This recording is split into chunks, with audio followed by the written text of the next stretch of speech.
Xitoy xabarlari to'rining 8-oyning 5-kunidagi maxsus xabariga asoslanganda, Malayziya, Angliya va Amerika qatorliq 18 davlatdan kelgan 83 Xitoy tili o'qituvchisi Xinjiangni tonutish va tushuntirish maqsadida olib borgan tarbiyalashga qatnashgan. Bu o'qituvchilarni tarbiyalash sinifiga Xinjiang Pedagogika universiteti sohibxonlik qilgan.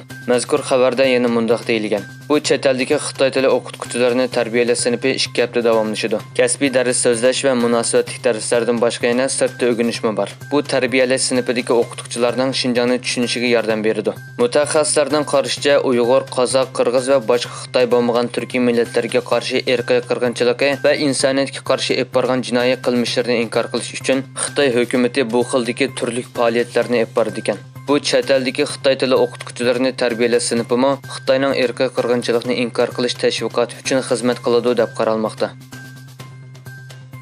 Turkmeniston matbuotlaridagi xabarlarga qaraganda 8-oyning 2-kuni Turkmeniston Ministrlar Kengashining muavin raisi Tanirg'uli Ataxaliyev bilan Xitoy amaldorlari o'rtasida Urumchida o'tkazilgan uchrashishda Turkmeniston bilan ishg'ol ostidagi Sharq Turkiston o'rtasida yezi egilik hamkorligini kuchaytirish kelishimi hosil qilingan. Xabar qilinishicha, taraflar energiya, ma'rif va davolash qatorliq ikki taraflik hamkorlikni tafsiliy muzokara qilgan. Ataxaliyev dehqonchilikning Turkmeniston iqtisodining asosiy kasb ekanligini ta'kidlab, Xinjiangning bu sohadagi eng yaxshi turlarini tekshirishga qiziqadiganligini bildirgan. Xitoyning Uyg'urlarga qartilgan irqiy qirg'inchiligi davom qilayotganda, Beijing bilan O'rta Osiyo Turkiy Jumhuriyatlari o'rtasidagi iqtisodiy munosabatning kuchayishi diqqatni tortadi. Turkiyada Xitoy mal setilish tor bekatlari Temu va AliExpress'dan setib olinadigan mallarga cheklama qo'yish va qo'shimcha boj olish qaror qilingan. Turkiyada rasmiy gazetning tungi sonida e'lon qilingan qaror bilan chet eldagi savdo-so'qlarga eg'ir boj qo'yildi. Yangi qaror bo'yicha hozir Yevropa ittifoqidagi davlatlardan keladigan mallar uchun 30%, Xitoy va boshqa davlatlardan kelgan mallar uchun 60% boj olindi. Buningdan boshqa ba'zi mahsulotlarga qo'shimcha 20% tamojna beji olindi. Tamojna umumiy boj nisbati 92% ga o'sadi. Buningdan boshqa bojsiz mal setilish summasi 30 yevroga qisqartirildi.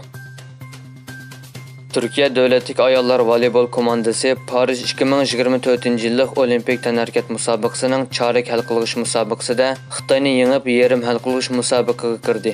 Turkiya komandasi Janubiy Parij musobaqa maydonida o'tkazilgan musobaqada 2 ga qarshi 3 natijada g'alaba qildi. Davlat komandasi 8-avgust yarim hal qilish musobaqasida Italiya Sibriya musobaqasining chempioni bilan musobaqaga tushdi.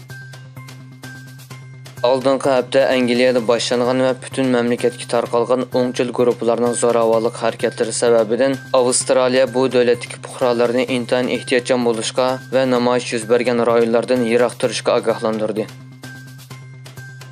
Xitoyning Sharqiy Shandong o'lkasidagi bir chorvachilik fermasida antraxa yo'qimi bayqalgan. Dehqonchilik maydonida hayvonlar bilan bevosita aloqalashgan 5 ishchida antraxa bayqalgandan keyin barliq hayvonlarning o'ldirilganligi e'lon qilindi. Bengalda hukumatga qarshi namoyishda yuz bergan zo'ravonlik voqealaridan keyin davlatdan ayrilgan va istifa berganligi e'lon qilingan bosh ministr Sheyx Hasina Vechit davlat tarixidagi eng uzun vazifa o'tagan bosh ministr bo'lib qolgan. 76 yoshli siyosatchi Hasina 1996-yili 6-oydan 2001-yili 7-oygacha, orqadan 2009-yili 1-oydan 2024-yili 8-oygacha bosh ministr bo'lgan.